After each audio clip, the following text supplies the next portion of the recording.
twice as high. In a book, we'll take a look, reading rainbow.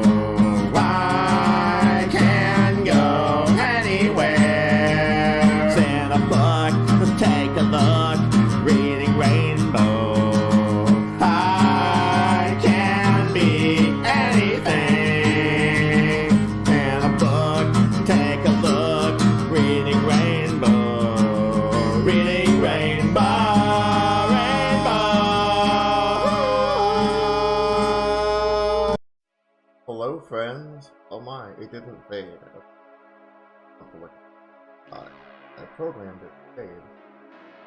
Also, I've got these screens behind the camera.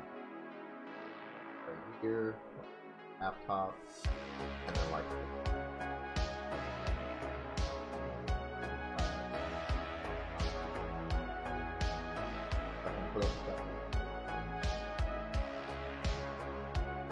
But it is useful for them.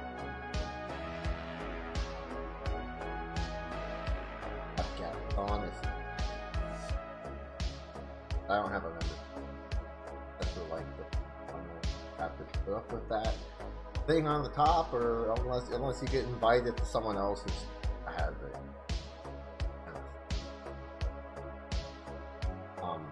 So I do want to mention that I am going to try to get a Patreon going, because I do want to make content, but you know, like I gotta get the means. I'm gonna try to work with that. Try to do that. But anyway, enough about me. I want to just say that I put like what y'all wanted me to start reading again. So I got this as an overwhelming majority. Like there were some others that got pretty low on there.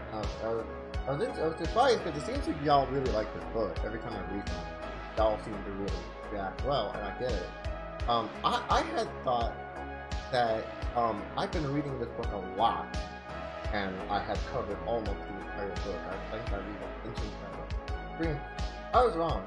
I have actually just personally read a lot of these books by myself. Chapters, there's multiple chapters from various authors by myself, because this is a really good book. So this is just a vouch for that. It's a really good book. I strongly recommend it. And the other thing is that I have been reading this one. Gotta get the gold dust off. I've been reading from this one. Very similar. It's about trans people and how the prison industrial complex marginalized trans people. This is a really good book too. Read too if you want to know about that.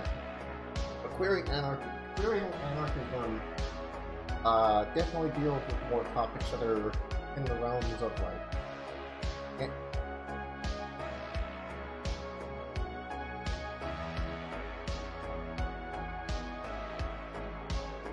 Pardon me.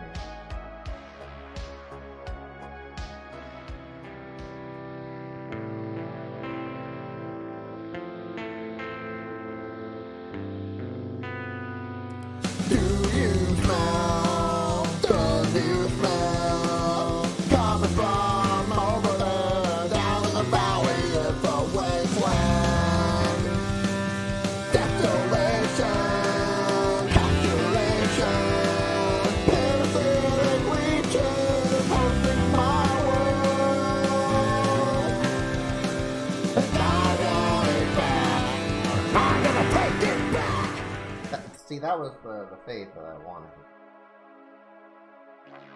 Anyway, I don't know what that was. I guess that must be like the weather outside. It's getting cloudy. I'll probably get that. So, good to see you there. Thank you for the compliment. I will be closing the chat as I read. So, we're gonna work it. Just so that way. So the name of by the way, I'm sorry that I didn't put, for those who are watching live, sorry I didn't put the link in the description. It is out there for the PDF. I will put it in after the video. I always try to do it. But I also really want to make sure that y'all are reading this book, because it is, like, I strongly recommend this. It's one of the greatest books I've fucking on this subject, and I strongly recommend checking it out if you haven't. So the name of this chapter is De-Essentializing Anarchist Feminism, Lessons from the Transfeminist Movement. The author is named J. Rogue. So I think it's really interesting that we're talking about transfeminism. There's a lot of there's a lot of talk about, like, you know, anarchism and feminism. And anarchism and queer politics, but it's good that we're talking about transfeminism, what that means, how it plays a role in our philosophy of liberation for all, and you know, all of these different structures that we need to abolish. That's why I'm glad that we're spending some time highlighting it now. Anyway, let's just get right in. Make sure you're breathing, breath, drink something like a cold fridge. Just sit back, relax, and abide. Alright. Transfeminism developed out of the criticism of the extreme and radical feminist. The feminist movement has a history of internal hierarchy. There are many examples of women of color, working class women, lesbians, others speaking out against the tendencies of the white, affluent, dominated women's movement, silence them, and overlook their needs. But generally, instead of acknowledging the issues these marginalized voices raise, the mainstream feminist movement has prioritized struggling for the rights primarily of the interests of white affluent women.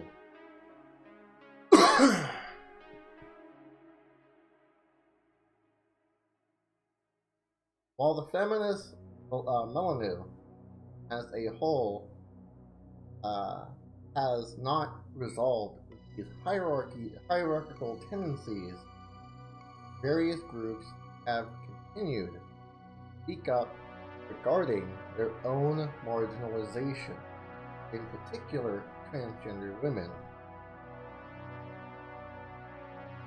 The process of demarginalizing, in particular transgender women, the process of developing a broader understanding of systems of oppression, how they interacted, has advanced feminism and is key to building on the theory of anarchist feminism.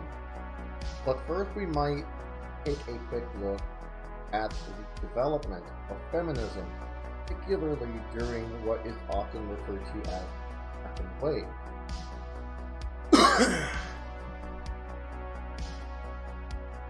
So before we continue, I'm pretty sure I know what they're going to get into second wave feminism, but I wanted to just briefly. One of my favorite songs from the Pillars, and it's just like the song that kind of got me into them because I heard it on Tony Hawk's Pro Skate 4, was Seneca Falls, and it is related to the second feminism. It's like written about like figures, but it's also I also do know that like they were very racist and even white feminist, anti.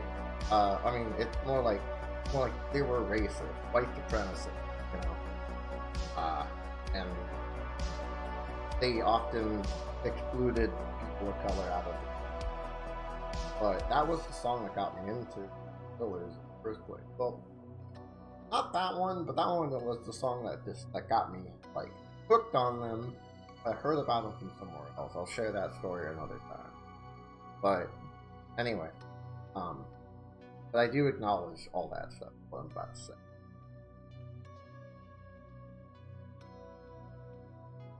Generally, the historical narratives of feminism that suggest that we might look at feminism in waves point to the second wave as a turbulent period with many competing visions. I'll use that perspective here. So I also realize that the perspective is problematic. She's gonna say the same thing I just said. I'm sorry. I should have jumped ahead on that. I also... Okay, hold on. Okay. I also realize that narrative is problematic in a number of ways, particularly in Western and U.S. bias, and I want to acknowledge that. I am from the U.S., which is the context in which I organize and live. This particular narrative is useful here for noting some larger tendencies within feminism, particularly where I'm from.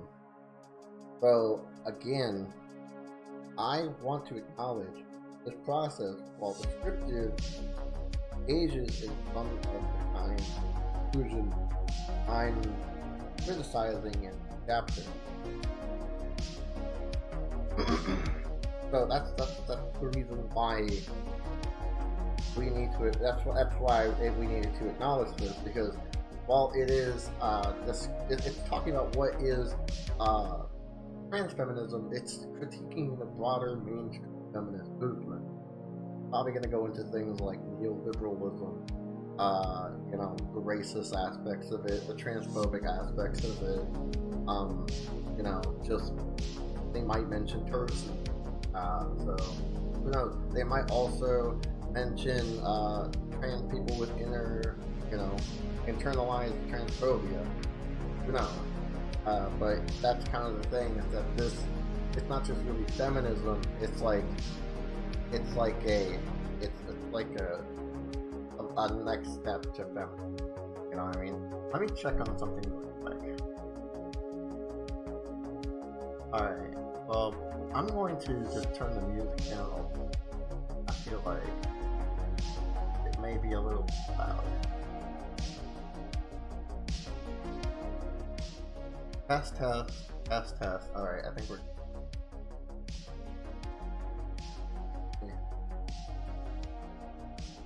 Alright, I'm gonna make sure that, if the music is too loud, let me know. I'll try to check every, couple paragraphs. I also want to acknowledge that this is a story for drawing out some necessary and important vision, but any category that can be problematic, and how could a transfeminism not recognize and acknowledge this problem?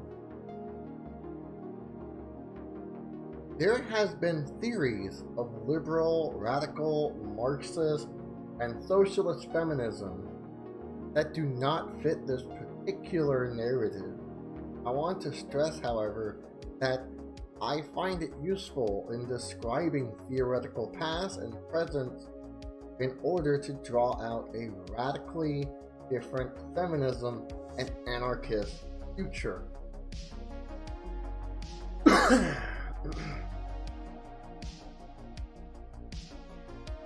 During the late 60s, through the era of the 80s, a new form of feminism began to emerge.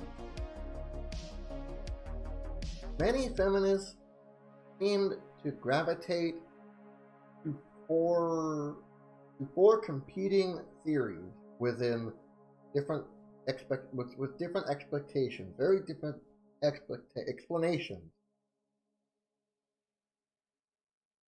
for the oppression of women, and their theories have had consequences for feminist practices of inclusion and exclusion. Like their historical predecessors of the first wave, who were mainly concerned with voting rights. Liberal feminists saw no need for a revolutionary break with existing society. Rather, their focus was on breaking the glass ceiling, getting more women into positions of political and economic power.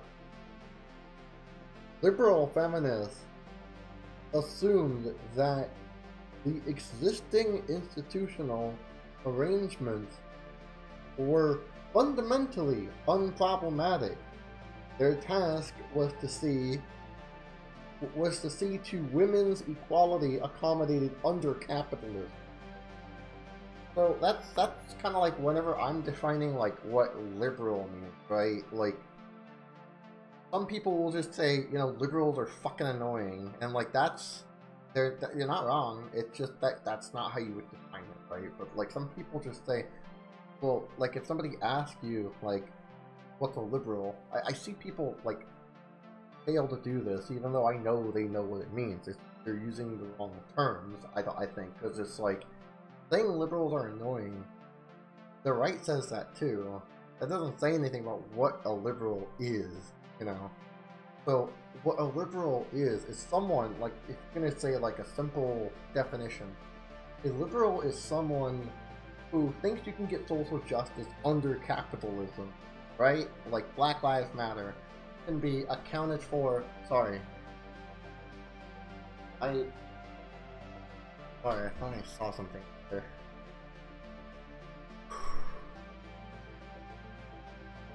Sorry. Sorry. Sorry.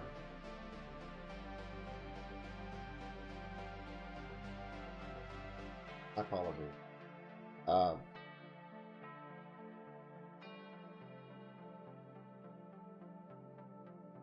Alright. Anyway. So, as I was saying, like, the liberal thinks you can do, like everything under capitalism. Like, we can achieve, like, freedom, liberty, capitalism.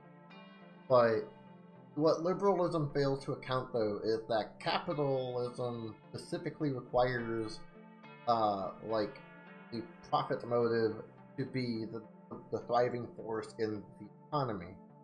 The commodification of the working class, labor value, like, and that kind of stuff. And so that robs people of their autonomy. Look into the labor value, labor theory of value. Or no, it's value theory of labor. Who knows? I don't read the Capital book. You read the Capital book, but you know what? There's like lots of videos out there that explain it. I know Radical Reviewer has a great video on it. Philosophy Tube does have a series of videos on it. Marxist Paul also does have a bunch of great videos on it. I think a whole series on it, if I'm gonna be exact with you. I would look into stuff like that if you want to talk about more analysis of capitalism, especially in the Marx during the Industrial Revolution.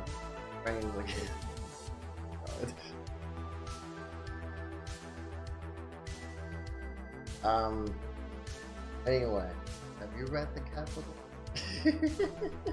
You want me to read the Capital book on this show? I don't think so. That's kind of fucking driving me. Oh my goodness. Okay. Alright. Sounds good. Okay. We're on game. I think we're...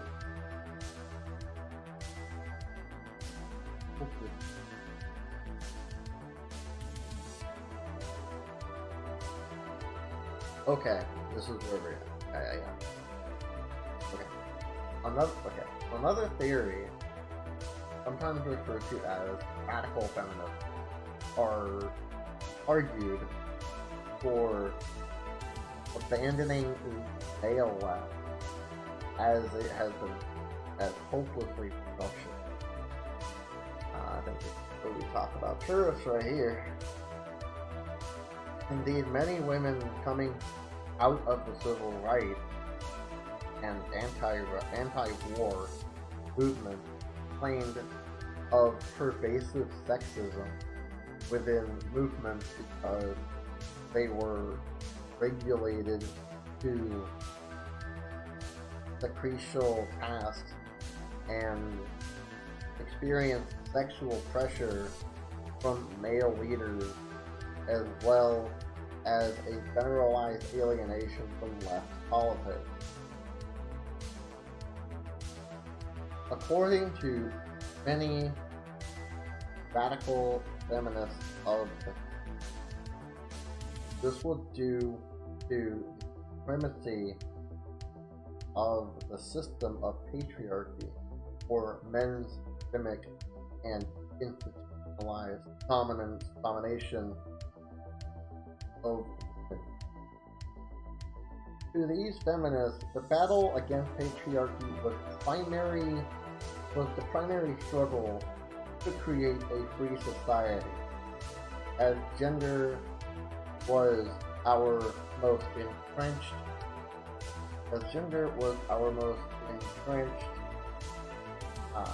oldest hierarchy. This made a neatly defined sisterhood important to their politics. Many feminists, on the other hand, tend to locate women's oppression with the economic sphere, the fight against capitalism was seen as a primary battle, as the theory of all heroism was seen as heroism existing societies to their class struggles, end quote. There you go. What is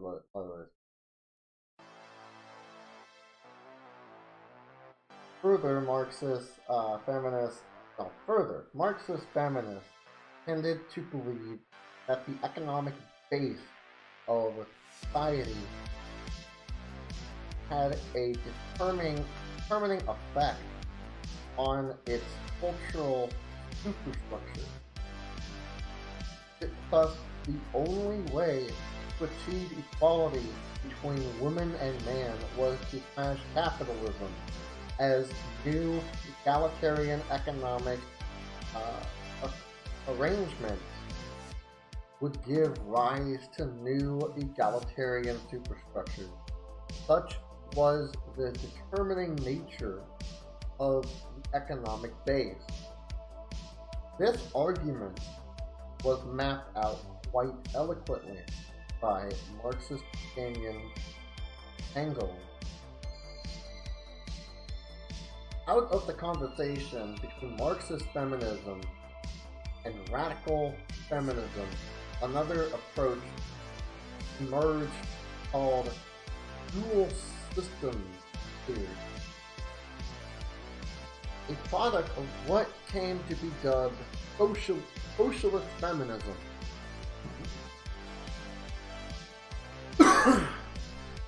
Dual system theory argues that feminists needed to develop a theoretical account which gives as much weight to the system of patriarchy as to the system of capitalism. While this approach did much to resolve some of the arguments about which fight should be primary, i.e. the struggle against capitalism or the struggle against patriarchy, not that you guys, y'all can't, go after both of them,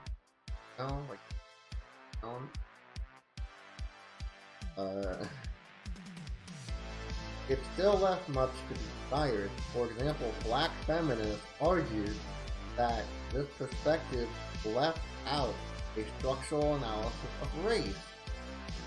Further, where was oppression based on sexuality, ability, age, etc., this is analysis, in this analysis, were all these things reducible to capitalist patriarchy? And importantly for this chapter, where were these experiences of trans folks, in particular trans women? Given this historical lack, feminism required a specifically trans feminism,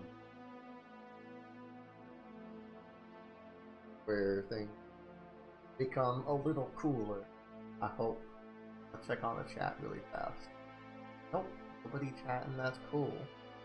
Awesome.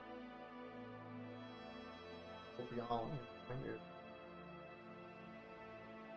Trans feminism builds on work that came out of multiracial feminist movement, in particular the work of black feminists.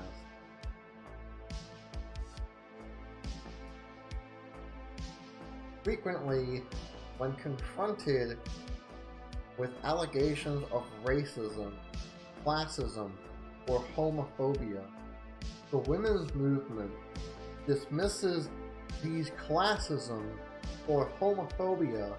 The women's movement is, oh my gosh.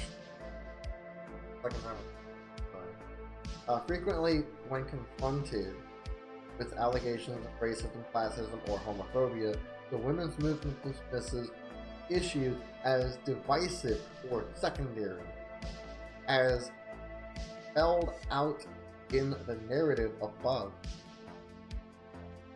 the more prominent voices promoted and still promote the idea of a homogeneous, universal female experience,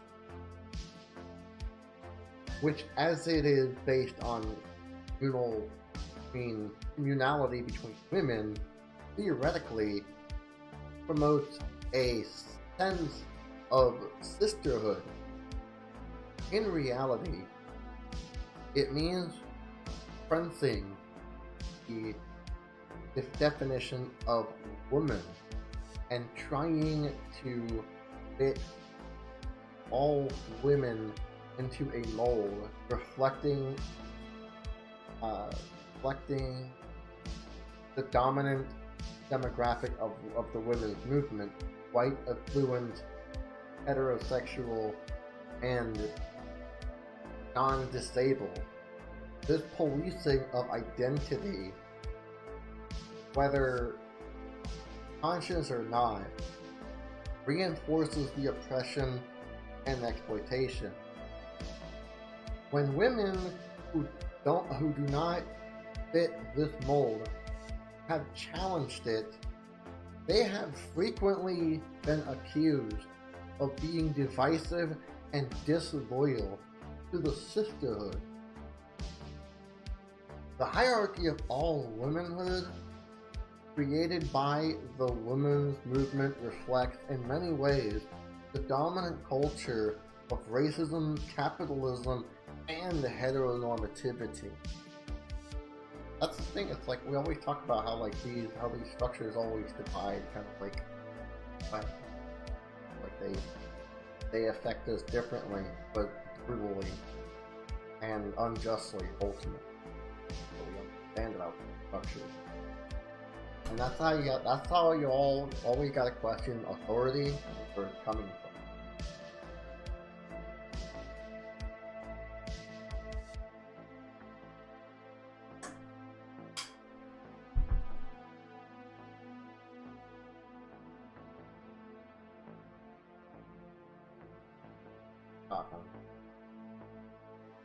Could be reading by the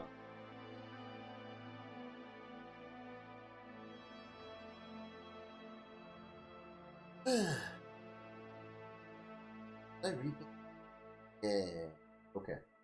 Hearing this history, mainstream feminism organizing frequently tries to find this common ground shared by women, and therefore focuses on what most vocal members decide for women's issues, as if the female experience existed in a vacuum outside of other forms of oppression and exploitation.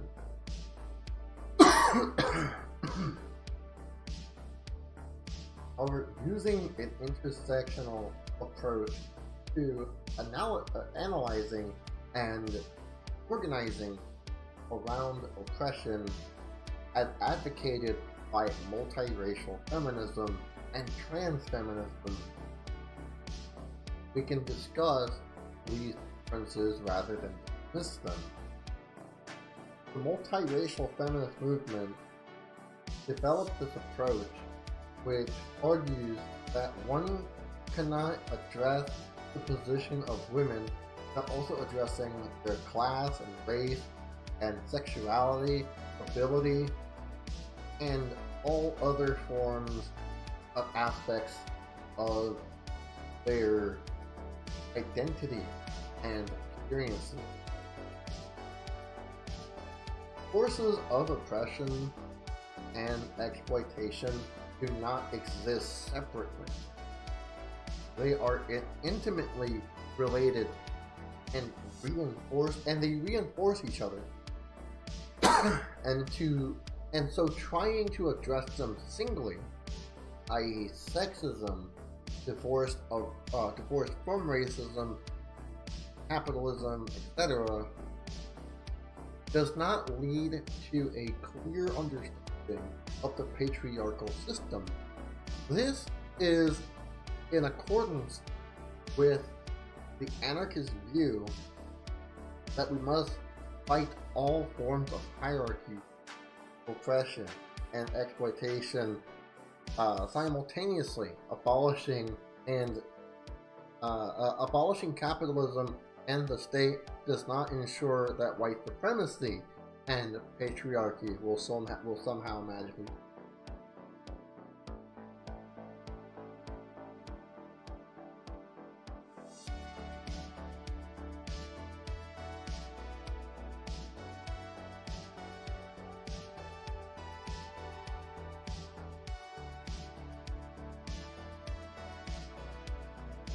All of you.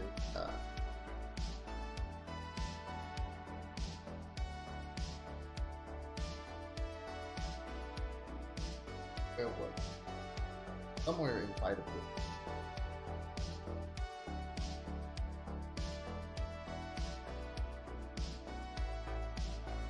I think it was on this question.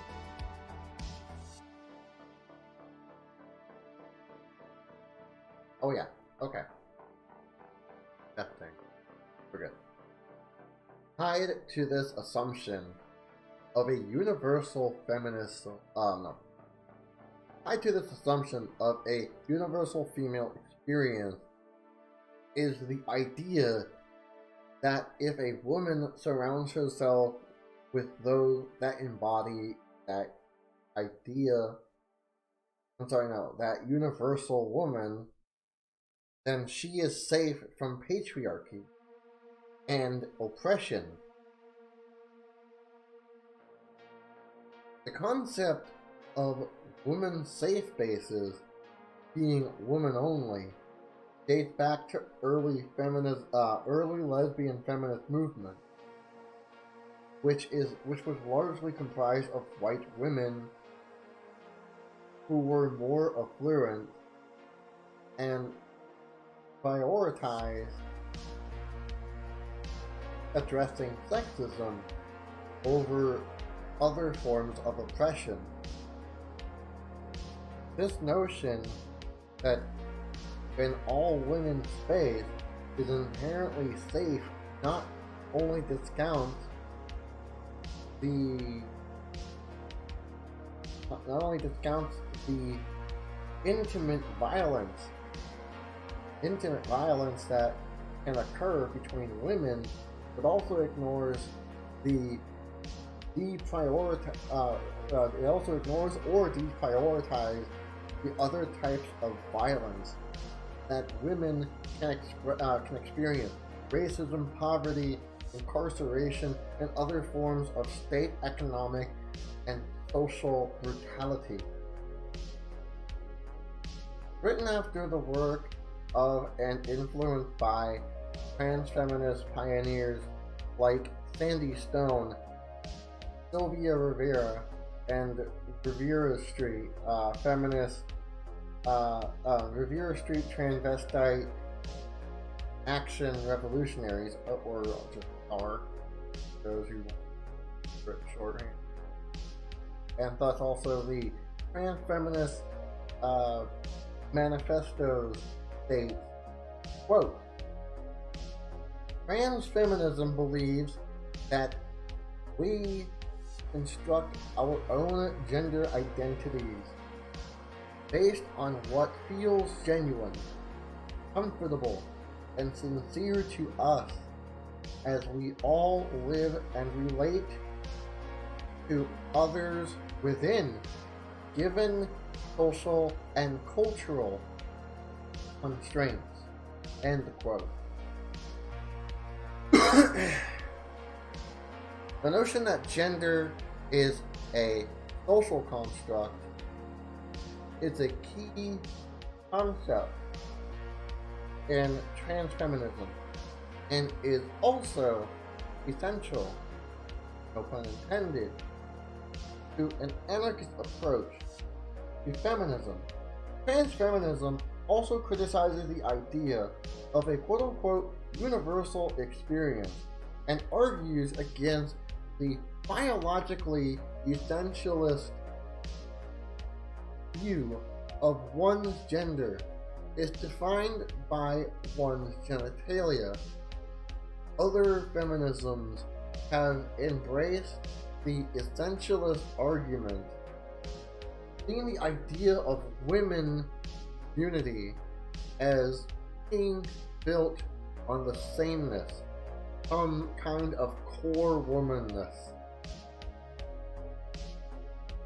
This definition of woman is generally reliant on what is between a person's legs. Yet, what specifically about the definition of woman is intrinsic to two X chromosomes? But, hold on, oh yeah, this is a question. Yet, what specifically about the definition of women is intrinsic to two X chromosomes? That's the question. I think it's asking a rhetorical.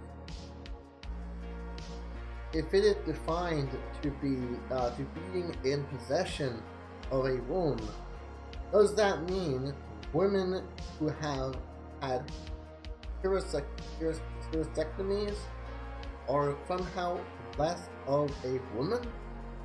Reducing gender to biology relegates the definition of woman in the role of childbearer. That seems rather antithetical to feminism. Like, literally. Very literally.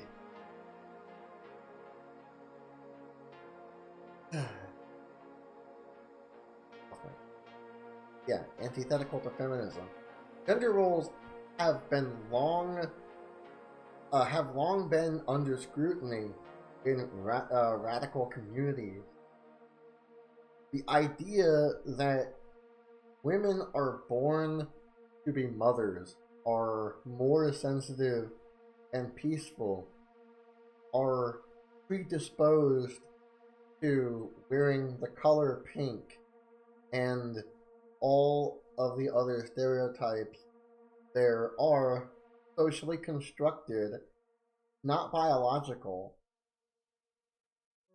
If the representative gender does not define what a woman is, and if a doctor marking F on a birth certificate do not define gender either, the next logical step is to recognize that gender can only be defined by the individual for themselves.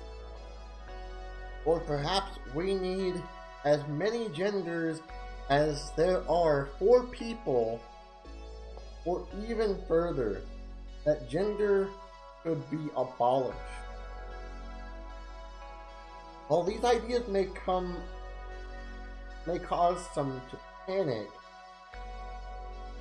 that does not make them any less legitimate with regard to people's identity or experiences, or the kinds of difficult political projects that we might have ahead of us, trying to simplify complex issues, or fighting to maintain a hold on how gender was taught to us does not help us to understand patriarchy and how it functions.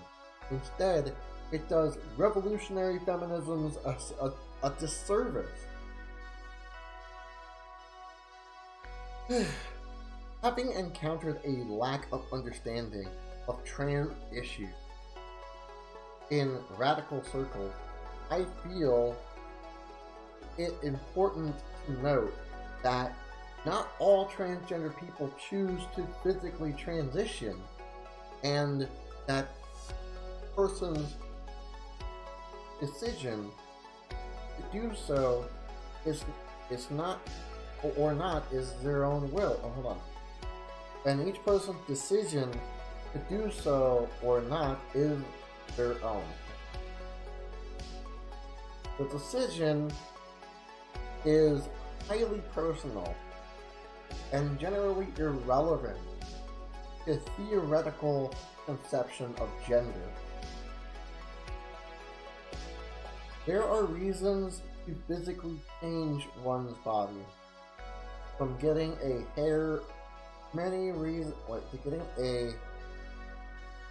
a haircut to taking hormones. One reason might be to feel more at ease in a world of strict definitions of male and female. Another is to look in the mirror and see on the outside a popular understanding of the gender one feels on the inside. Surely, for some, this is the belief that gender is defined by the physical construction of one's genitalia.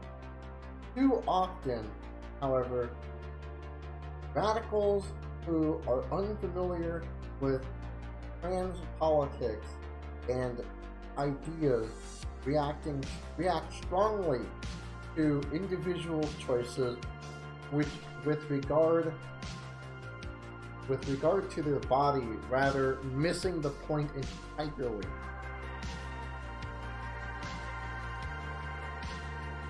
But rather than draw from speculation as the motivations of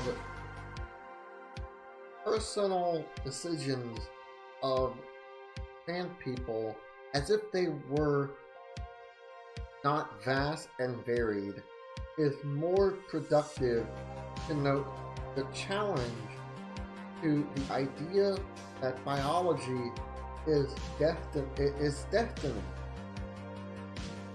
Surely everyone would benefit from breaking down the binary system and deconstructing gender roles.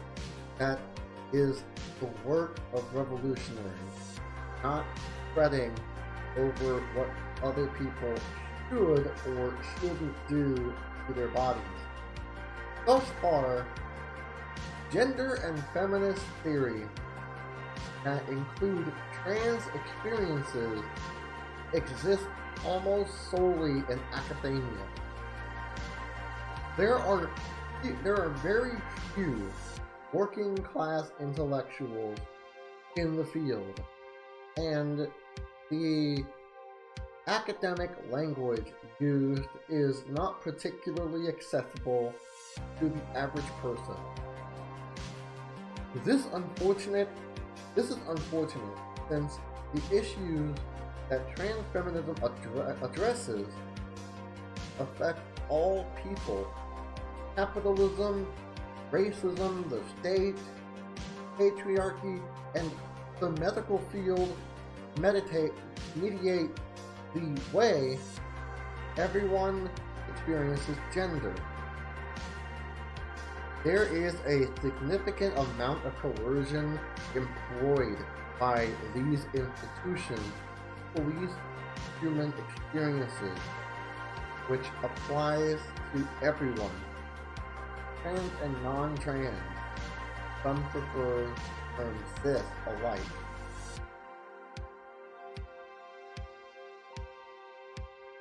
Capitalism and the state play a very direct role in the experiences of trans people. Access to hormones and surgery, if desired, cost a significant amount of money, and people are often forced to jump through bureaucratic hoops in order to acquire them. Trans people are disproportionately likely to be poor.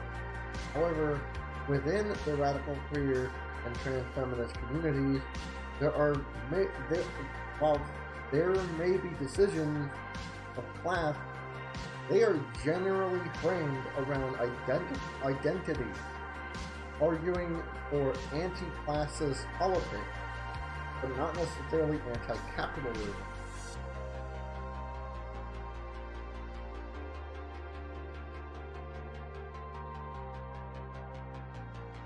The concepts espousing by transfeminism help us understand gender, but there is a need for the theory to break out of academia and develop praxis among the working class and social movement generally.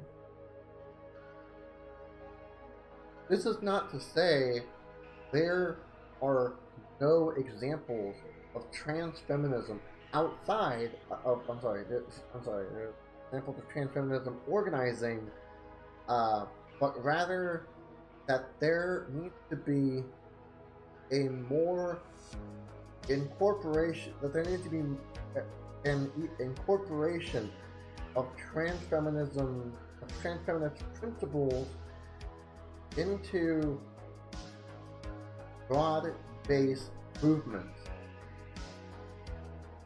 Even gay and lesbian movements have a history of leaving trans people behind. For example, the fight for the Employment Non-Discrimination Act, which does not protect gender identity. Again, we saw a hierarchy of importance. The mainstream gay and lesbian movement often compromises throwing trans folks under the bus rather than employing an inclusive strategy for liberation. There is frequently a sense of a scarcity of liberation within reformist social movements. The feeling that the possibilities of freedom are so limited that we must fight against other marginalized groups for a piece of this pie. This is in direct opposition to the concept of intersectionality, since it often requires people to betray one aspect of their identity in order to politically prioritize another. How can a person be expected to engage in a fight against gender oppression if it ignores or contributes to their racial oppression? Where does one aspect of their identity and experiences end and another begin? Anarchism offers a possible society in which liberation is anything but scarce. It provides a theoretical framework that calls for an end to all hierarchy, and as Martha Acklesberg suggests, quote, it offers a perspective on the nature and process of social revolutionary transformation. Example, the insistence that means must be consistent with ends, and that economic issues are critical, but not the only source of hierarchical power relations, can be extremely valuable to and for women's education.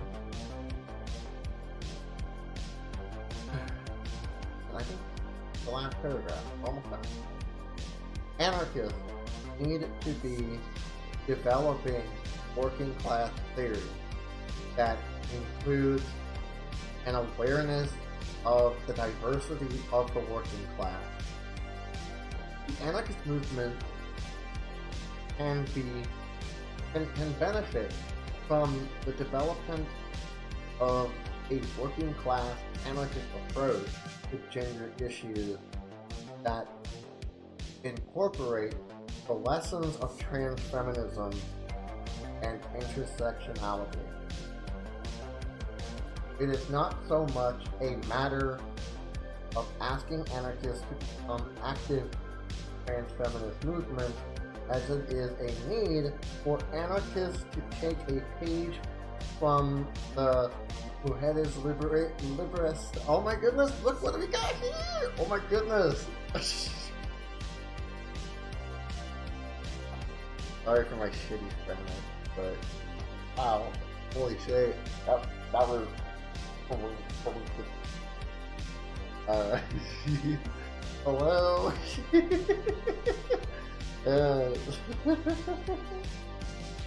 And integrate the principles of trans feminism into our organizing within the working class and social movement. Continuing to develop contemporary anarchist theory of gender rooted in the working class requires a real and integrated understanding of trans. That was wonderful. Okay. Wow, that was really good. I had fun. I learned a lot. How to do. And actually, before we go, I would like to I want to talk about that one. Because I think the author wanted a further discussion on it. So I can tell that the author was bored to just be like, okay, put the book down now. They want you to hold on to something like a question. I mean, like, you know, and something for you to think about too. So I'm gonna read this again. Hopefully I don't mess up my Spanish. But it's this word that's on my book. Okay. Yeah. Anyway, I just got very lucky. Anyway, so listen carefully. I want you to kind of like hold on to what this is saying. Maybe discuss this in the comments section. Anarchists need to be developing working class theory that includes an awareness of diversity of the working class. That's a call to action right now. The anarchist movement can benefit from the development of a working class anarchist approach to gender issues that incorporate the lessons of trans feminism and intersectionality. So remember all the things we talked about, and how all of these issues, how all these structural issues relate to one another, right? That's what we need to be focusing on when we talk about these issues, is how do they relate to each other, and you know, remember the question structures, or like who they hurt, who they affect, and how does it affect your community, part of that community, or partially part of that community. You know, it's part of that kind of stuff. That's why I always say question authority. It is not so much a matter of asking anarchists to become active in the trans-feminist movement as it is to see anarchists to take a page out of the Mujeres Libres and integrate the principles of trans-feminism into our organizing within working class and social movement. I think there was a flash I just end of it.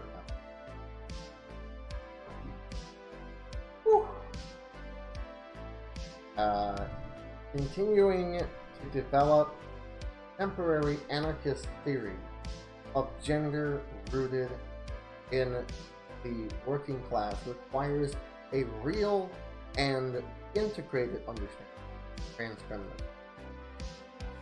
here we go.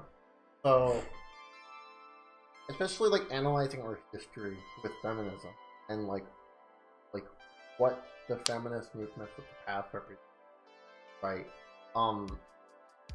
It's like it has been largely like we said, antithetical, literally antithetical to like its own motive and purpose. I do want to say, however, that this is not the argument to be made from the right-wing perspective, right? Because a right-wing perspective would say that feminism is more like qualitatively egalitarian. Egalitarianism and feminism have different roots, and I could say that they are different movements entirely, but they do have relations to each other. Feminism is a critical, specifically critical analysis of patriarchy and how patriarchy affects various intersections of exploitation on marginalized people. It's the questioning of that structure, and I think because anarchism is about questioning hierarchy in general, it's good to sometimes put a magnifying glass on that. And like it's something to question in your life, like your day-to-day life, versus like questioning these broader social structures that bring everyone down. So I'm gonna read your chat if there was any. I don't think I've seen that much chat going on today, but that's okay. Nope. Alright. Well, Naoni, if I'm pronouncing it right, Naoni? But thank you for saying that. I appreciate it. But anyway, hey, you know, I appreciate it, and I'll see you next time. Let me know if you want me to read from this again. If you have a specific chapter you want me to read from, that'd be cool. Just let me know. I'll see you later. Bye, y'all.